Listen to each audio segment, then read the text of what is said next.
Social மீடியால இருந்த நிறைய விமர்சனங்களுக்கு முன் வச்ச விஜய் ஏன் திருப்பரங்குன்றம் இஷ்யூவை பத்தி வாயே திறக்கலன்ற நம்ம ஒரு சில விஷயங்கள்ல வந்து நம்ம எப்பவுமே வந்து கமெண்ட் பண்ணாம இருக்கிறதுக்கான ரீசன் என்னன்னா மக்கள் பிரச்சனையா தான் இந்த விஷயம் பார்க்கப்படுது. ஏன் விஜய் மக்கள் பிரச்சனையாக மாற்றப்படுது. பிஜேபிக்கு எதிரான ஒரு கருத்து கூட விஜய் அவர்களுடைய வாயிலிருந்து இதுதான் ஒரு திட்டமிட்ட ஒரு கட்டமைப்புன்னு நம்ம இடங்களை சொல்லிட்டு அந்த கட்டமைப்பை உருவாக்குறதே நீங்க தானோ. 2026 தேர்தலில் இங்க ஊழல் மலிந்து ஒரு குடும்பம் வாழ்வதற்காக ஒட்டுமொத்த மக்களையும் சுரண்டக்கூடிய ஒரு மன்னராட்சி நடந்துட்டு இந்த 2026 தேர்தலில் இந்த மன்னராட்சியை முடிக்கணும், மக்களாட்சி நம்ம நிலைநாட்டணும். நீங்க சொன்ன தீய சக்தி திமுக அதற்கான வேலைகளை பார்த்துட்டு இருக்காங்க. இப்போ நீக்கப்பட்ட வாக்காளருடைய பெயரை மீட்டு கொண்டு வரதுக்காக பார்த்துட்டு இருக்காங்க. தாவேக்கா என்ன பண்றாங்க? இதே தீய சக்தி திமுக தான் கொஞ்ச நாளைக்கு முன்னாடி கிளைம் பண்ணாங்க. தமிழ்நாட்டில் வந்து எஸ்ஐஆர்ல இருக்கக்கூடிய மக்களின் வாக்குரிமையை காப்பாற்றுறதுக்கு நாங்கள் தான் இறங்கி தெரு தெருவா வேலை செஞ்சுக்கிட்டு இருக்கோம். அவங்க பண்ண இன்னைக்கு 97 லட்சம் வாக்காளர் எப்படி நீக்கப்பட்டுச்சு? அப்புறம் அவங்களுக்கு தேவை என்னன்னா நமக்கு வர வேண்டிய ஓட்டு வந்தா போதும். கட்சி ஆரம்பித்த முதல் நாள்ல இருந்தே விஜய் அவர்கள் சொல்லக்கூடிய ஒரு விஷயம் என்னன்னா, பாஜக நம்மளுடைய கொள்கை எதிரி. மத பிளவாத சக்தியான பாஜகவோடு ஒரு காலமும் கூட்டணி கிடையாதுன்னு வாயில சொல்லல, தீர்மானமாவே நிறைவேற்றின ஒரு கட்சி. நீங்க மாற்று அரசியலை நோக்கி வரவரு இருக்கக்கூடிய கட்சியில இருந்து ஒருத்தர் வர்றத எப்படி மாற்றமா கருதுறாரு? தாவேக்காவுடைய அலுவலகத்துக்குள்ளே கோஷ்டி பிரச்சனை நடந்துட்டு இருக்கு அப்படிங்கறத இதற்கு முடிவு சொன்னாரா அவங்களுடைய தலைவர்?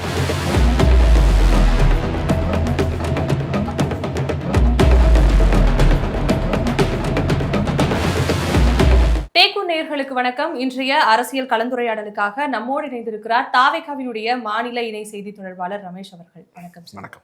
ஈரோட்ல விஜய் அவர்கள் வந்து மக்களை சந்திச்சு ஒரு ஆரவாரமான நிறைய பேச்சுக்களை தெரிவிச்சிருக்காரு, முன் வச்சிருக்காரு.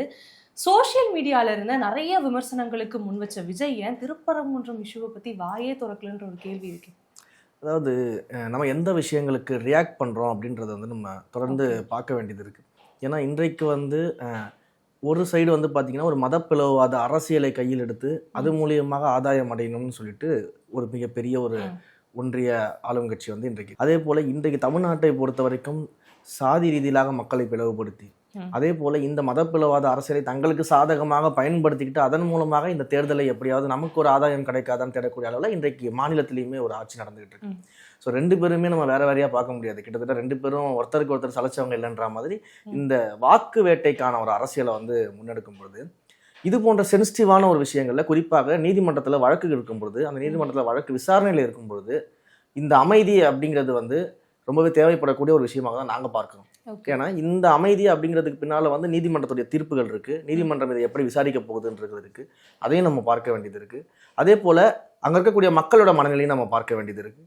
ஸோ இதெல்லாம் பார்த்துட்டு தான் நம்ம ஒரு சில விஷயங்கள்ல வந்து நம்ம எப்பவுமே வந்து கமெண்ட் பண்ணாம இருக்கிறதுக்கான ரீசன் என்னன்னா, இதை வந்து மேலும் சென்சிட்டிவான ஒரு விஷயத்துல வந்து நம்ம அதை வந்து எந்த விதத்திலயும் வந்து யாரையும் ட்ரிகர் பண்ணக்கூடிய அளவு இருக்கக்கூடாது. இந்த விஷயம் பார்க்கப்படுது. ஏன் விஜய் மக்கள் பிரச்சனையாக மாற்றப்படுது, மக்கள் பிரச்சனையாக பார்க்கப்படல, மக்கள் பிரச்சனையாக மாற்றப்படுது. அவ்வளவுதான். இதை வந்து ஒரு மக்கள் பிரச்சனையாக மாற்றி இதை ஒரு மிகப்பெரிய பிரச்சனையாக மாற்றி இன்றைக்கு தமிழ்நாட்டில் ஒரு அரசியலை செய்வதற்காக ரெண்டு கட்சிகளுமே வேலை பார்த்துட்டு இருக்காங்க, இரண்டு சாராருமே வேலை பார்த்துட்டு இருக்காங்க.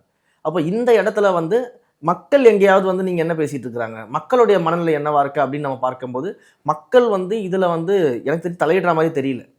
மக்கள் அவங்கவுங்க வேலையை அவங்க பார்க்குறாங்க, அவங்களுடைய மத நம்பிக்கைகளை வந்து அவங்க ஃபாலோ பண்ணுறாங்க. இன்றைக்கு வந்து இஸ்லாமிய தோழர்களும் சரி, இல்லை மற்ற மதத்தின் தோழர்களும் சரி, எல்லாருமே இங்கே ஒற்றுமையாக தான் வாழறோம். இந்துக்களாக இருந்தாலும், இஸ்லாமியர்களாக இருந்தாலும், கிறிஸ்தவர்களாக இருந்தாலும் இங்கே ஒற்றுமையாக தான் வாழறோம். ஒருத்தர் சகோதரத்துவமாக தான் வாழ்ந்துகிட்டு இருக்கோம்.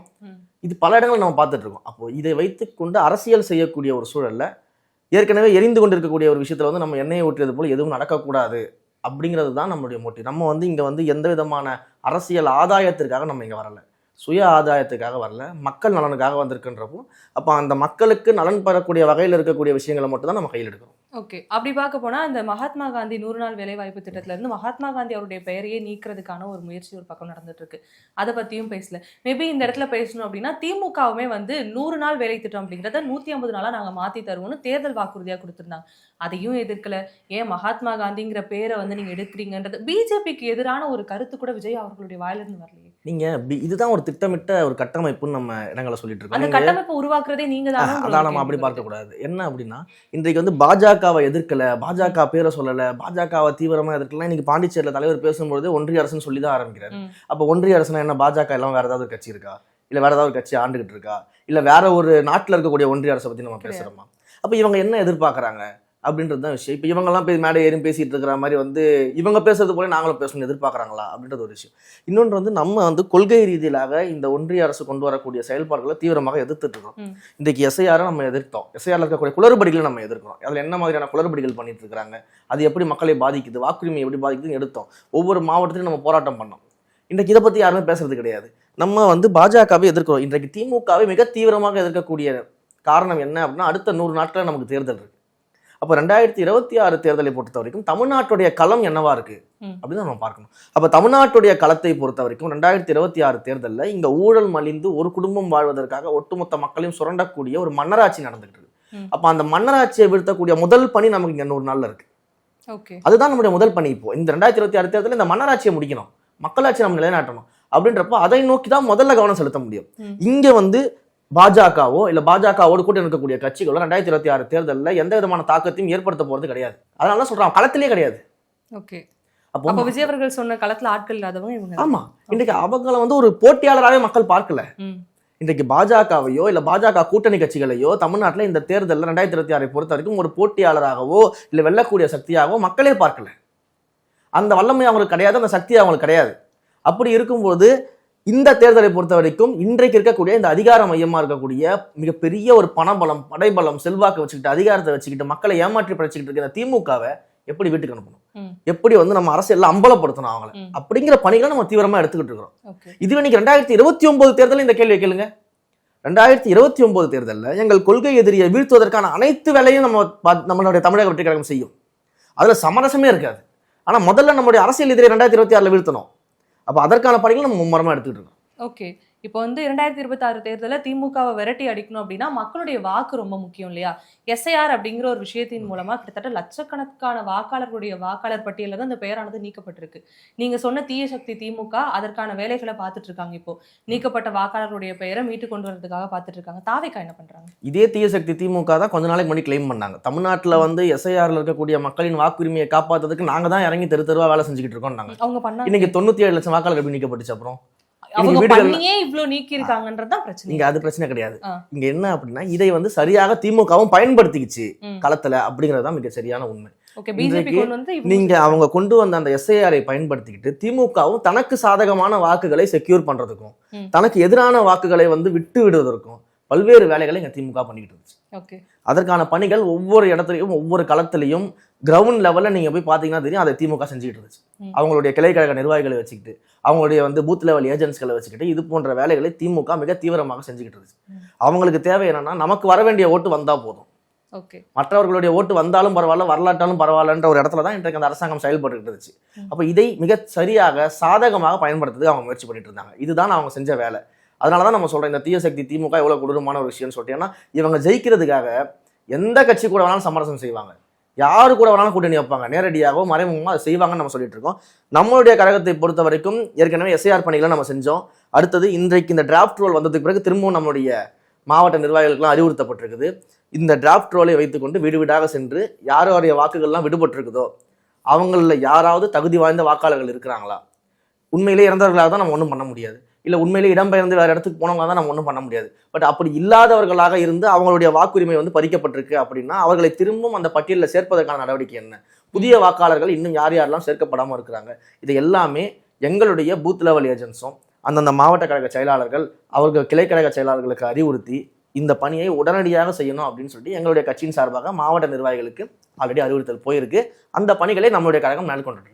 ஓகே, இப்போ நான் வந்ததுலேருந்து ஒரு 3 கேள்வி வச்சேன். 3 கேள்வியுமே என்ன அப்படின்னா மத்திய அரசுன்னு சொல்லக்கூடிய இந்த பாஜகவால் கொண்டு வரப்பட்ட 3 விஷயங்கள் தான். இந்த 3 விஷயத்துக்குமே விஜய் அவர்கள் பேசல அப்படிங்கிறப்போ, ஏன்னா கட்சி ஆரம்பித்த முதல் நாள்ல இருந்தே விஜய் அவர்கள் சொல்லக்கூடிய ஒரு விஷயம் என்ன, பாஜக நம்மளுடைய கொள்கை எதிரி.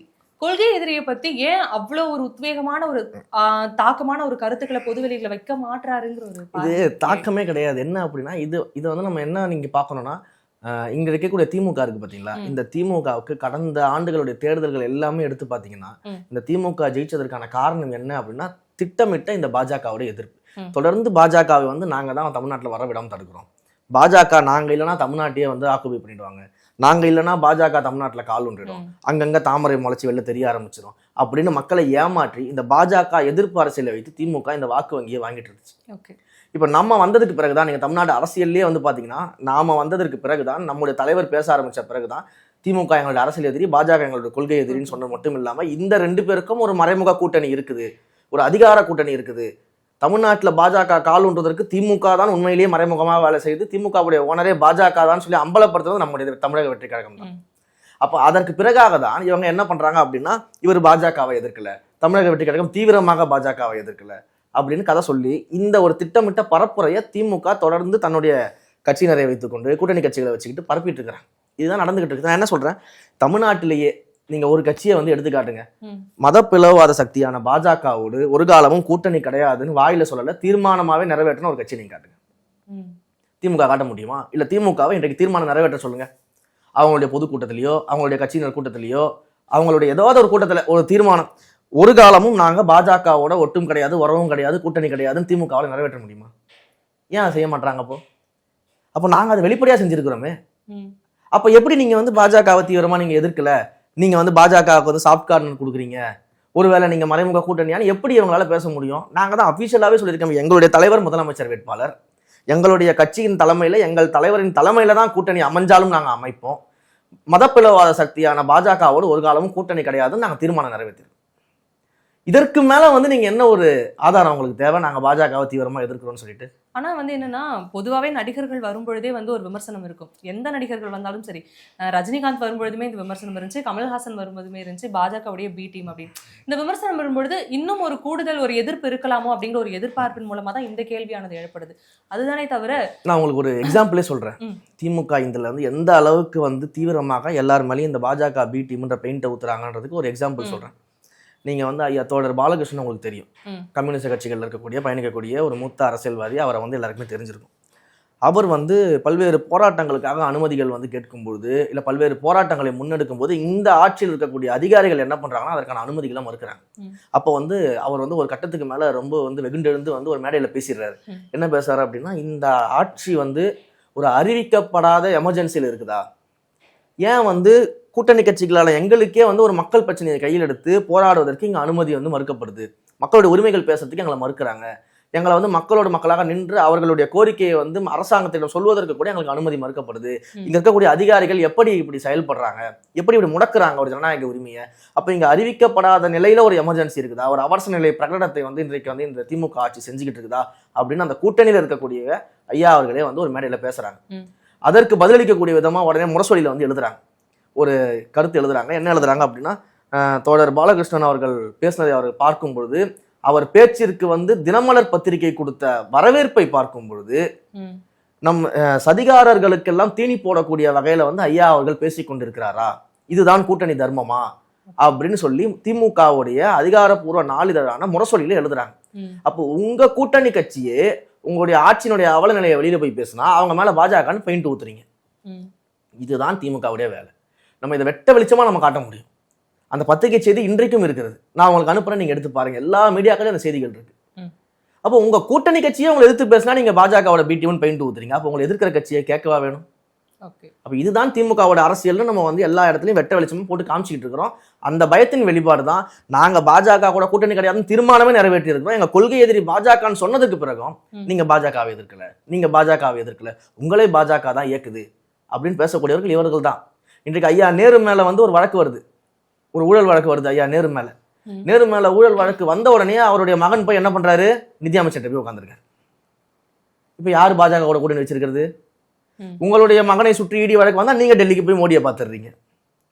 அப்போ உங்க தமிழ்நாட்டில் என்றைக்கெல்லாம் இடி வருதோ, குறிப்பாக ஆளும் கட்சியில் இருக்கக்கூடிய அமைச்சர்கள், குறிப்பாக ஆளும் கட்சியினுடைய அந்த கோபாலபுர குடும்பத்தை சுற்றி எப்பெல்லாம் இந்த இடி வளையம் வருகிறதோ அப்பெல்லாம் நீங்க டெல்லிக்கு ஓடிடுறீங்களே சமாதான தூது போடுறதுக்கு.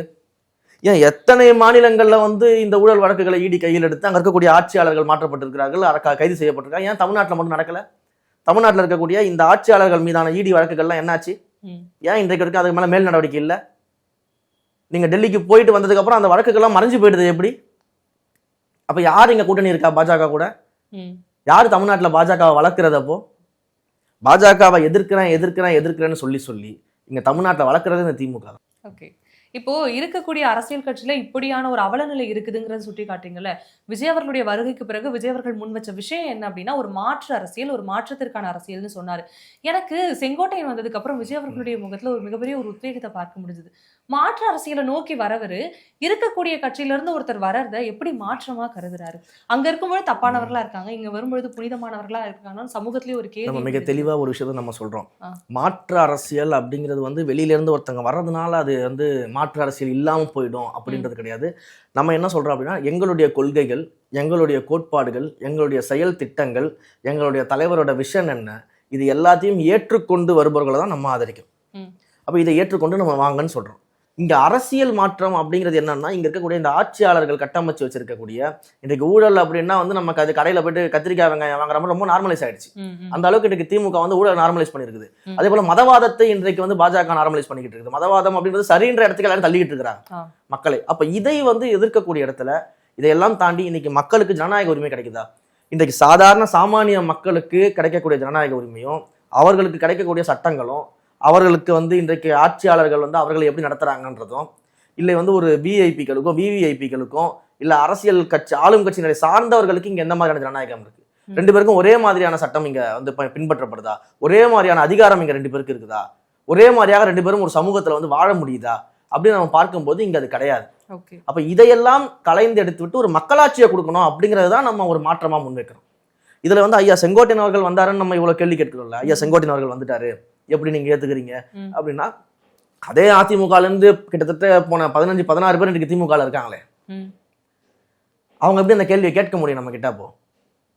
அப்போ உங்க கட்சியினுடைய தலைவர் எப்படி செயல்படுறாரு, உங்களுடைய தலைமை அவரை வந்து எப்படி கொண்டு போகுது, அவரை எப்படி பயன்படுத்த போகிறது அப்படிங்கிறது தான் விஷயம். அப்போ ஐயா செங்கோட்டையன் அவர்கள் வந்தது எங்கள் தலைமைக்கு பலம், எங்கள் கட்சிக்கு பலம் அப்படின்னு சொல்றோம்னா, ஒரு 50 ஆண்டு காலம் இந்த களத்துல அரசியல் பணி செய்தவர், இந்த மக்களை சந்தித்தவர், எம்ஜிஆர் அவர்களோட இருந்திருக்கிறாரு, அம்மையார் ஜெயலலிதா அவர்களோட இருந்திருக்கிறாரு. அப்போ அவர்களுக்கான மக்கள் சந்திப்பு நிகழ்வுகளை அவர் நடத்தியிருக்கிறாரு. மக்களுடைய எப்படி அணுகிறது, இந்த மக்கள் கிட்ட வந்து அவர்களை கொண்டு போய் எப்படி சேர்ப்பதற்கு அப்படின்ற திட்டங்கள் அறிந்தவர். அப்போ அந்த எக்ஸ்பீரியன்ஸ் நமக்கு பயன்படும் அப்படிங்கிறதுனால எங்களுடைய தலைவர் வந்து இதை பலம் அப்படின்னு சொல்றாரு. ஓகே. வருபவருடைய செயல்பாட தலைமையானது உற்று கவனிக்கும், அவங்க கண்டிப்பா. எப்படி செயல்படுறாங்கன்றத முன் வச்சிருக்கீங்க. தாவேக்காவுடைய அலுவலகத்துக்குள்ளே கோஷ்டி பிரச்சனையானது நடந்துட்டு இருக்கு அப்படிங்கறத ஒரு சில தினங்களுக்கு முன்னாடி செய்தித்தாள்கள்லயும் செய்தி ஊடகங்கள்லயும் பார்க்க முடிந்தது. ஆதவர்ஜுனா அவர்களுடைய ஆதரவாளர்கள் ஒரு புறமும், புசி ஆனந்த் அவருடைய ஆதரவாளர்கள் ஒரு புறமும் நின்று அங்கே முழக்கங்களை எழுப்புறாங்க. இதற்கு முடிவு சொன்னாரா உங்களுடைய தலைவர்? உங்களுக்கு ஒரு விஷயம் தெரியுமா? கடந்த ஒரு 2 வாரங்களுக்கு முன்னாடி தான் எங்களுடைய மீட்டிங் ஒன்று பனையூர் அலுவலகத்தில் நடந்துச்சு. மாநில நிர்வாகிகள் மற்றும் மாவட்ட செயலாளர்களை கூப்பிட்டு, அணிகள் எல்லாரையும் கூப்பிட்டு ஒரு மீட்டிங் நடந்தோம். நீங்க சொன்ன இதே பாயிண்ட்டை எங்களுடைய தலைமை நிர்வாகிகள், எங்களுடைய பொதுச் செயலாளர் இருக்காரு, திரு ஆதவர்ஜுனா அவர்கள் இருக்காரு, அதே போல சிடிஆர் அவர்கள் இருக்காரு, அருண்ராஜ் சார் இருக்காரு, செங்கோட்டையன் அவர்கள் இருந்தாரு, எல்லாருமே நாங்களாம் அங்க இருந்த மீட்டிங்ல இருந்தோம். அந்த மீட்டிங்ல நீங்க சொல்லக்கூடிய இதே கருத்தை பேசி நாங்க சிரிச்சுக்கிட்டு இருந்தோம். ஓகே. வெளியில வந்து இவருக்கும் எனக்கும் பிரச்சனை, இல்ல வந்து இந்த பொதுச் செயலாளர் அவர்களுக்கும் ஆதவ் அவர்களுக்கும் பிரச்சனை, இல்ல ஐஆர்எஸ் அவர்களுக்கும் வந்து ஆதவ் அவர்களுக்கும் பிரச்சனை, இவருக்கும் அவருக்கு சண்டை, இவருக்கு அவருக்கும் கோஷ்டி மோதல் அப்படின்லாம் வெளில செய்தி போட்டுட்டு இருக்காங்கன்னு சொல்லிட்டு எல்லாரும் ஒண்ணா உட்காந்து பேசி சிரிச்சிட்டு இருந்தோம். ஓகே. இப்படிப்பட்ட செய்திகள்லாம் வந்து வெளியில சொல்வதன் மூலமாக இந்த கீழே இருக்கக்கூடிய தோழர்களை, தொண்டர்களை வந்து குழப்பக்கூடிய நடவடிக்கையில அவங்க ட்ரை பண்ணிட்டு இருக்காங்க. ஆனா இதையெல்லாம் நாங்க வந்து செய்திகள்ல படிச்சுட்டு அங்க உள்ள உட்காந்து சிரிச்சுக்கிட்டு தான் இருந்தோம். அது அப்ப ஃபேக் நரேட்டிவ்னு சொல்ல வரீங்களா? ஆமா, அதுதான். அதனால தான் நாங்க சிரிச்சுக்கிட்டு இருக்கிறோம் உள்ள உட்காந்து. ஓகே. நாங்க எல்லாரும் ஒண்ணா சேர்ந்து தான் அன்னைக்கு எங்களோட திட்டங்கள் எல்லாம் வகுத்தோம். அடுத்து என்னென்ன பண்ண போறோம், தேர்தல் பணிகளை எப்படி முன்னெடுக்க போறோம், தொகுதி வாரியான என்னென்ன பணிகளை முன்னெடுக்க போறோம், இந்த எஸ்ஐஆர்ல என்ன மாதிரியான பணிகளை முன்னெடுக்க போறோம், இன்னும் வந்து கட்டமைப்பை வலுப்படுத்துவதற்கான என்னென்ன பணிகள் முன்னெடுக்க போறோம், தலைவருடைய மக்கள் சந்திப்பு நிகழ்வுகள் என்னென்னலாம் திட்டமிட்டு இருக்கோம், தேர்தல் வாக்குறுதிகள் தயாரிப்பது எப்படி, இது போன்ற பல்வேறு விஷயங்கள் நாங்கள் அன்றைக்கி எல்லாரும் ஒன்றா சேர்ந்தா டிஸ்கஸ் பண்ணோம். அப்படி டிஸ்கஸ் பண்ணும்போது வந்து அன்றைக்கு நாங்கள் பேசும்போது இது போன்ற கருத்துக்களும் வரும்பொழுது, இது போலாம் வெளில பேசிக்கிறாங்க அப்படின்னு நம்ம கருத்துக்கள்லாம் வரும்பொழுது எல்லாரும் ஒன்றா சேர்ந்து சிரிச்சுக்கிட்டு இருந்தோம். ஏங்க இவ்வளோ பேர் நாங்கள் ஒன்றா கூடி ஒன்றா உட்காந்து சந்தோஷமா 2026 ஆட்சி அமைப்பதற்கான பணிகளை செய்யும்பொழுது வெளில இந்த மாதிரி செய்திகள் வந்தால் சிரிப்பு தானங்க வரும். அதை தான் நாங்கள் அன்றைக்கி நடந்துச்சு. உண்மையாக நாங்கள் எல்லாரும் ஒற்றுமையாக வேலை பார்த்துட்டு இருக்கிறோம். எல்லா தலைமையுமே அவங்கவுங்களுக்கு கொடுக்கப்பட்ட வேலையை மிகச்சரியாக செஞ்சுக்கிட்டு இருக்கிறாங்க. இங்கே எந்த விதமான குழுவுமே கிடையாது, தனித்தனி கோஷ்டி மோதல்லாம் கிடையாது, தனித்தனி கூட்டங்கள் கிடையாது. ஒட்டுமொத்தமாக எல்லோரும் ஒரே அணியாக எங்கள் தலைவருக்கு முன்னாடி தான் நிற்கிறோம். எங்களுக்கு பல அணிகள்லாம் கிடையாது. உங்களுடைய கருத்துக்களை என்னோட பகிர்ந்திருக்கீங்க. ரொம்பவே நன்றி.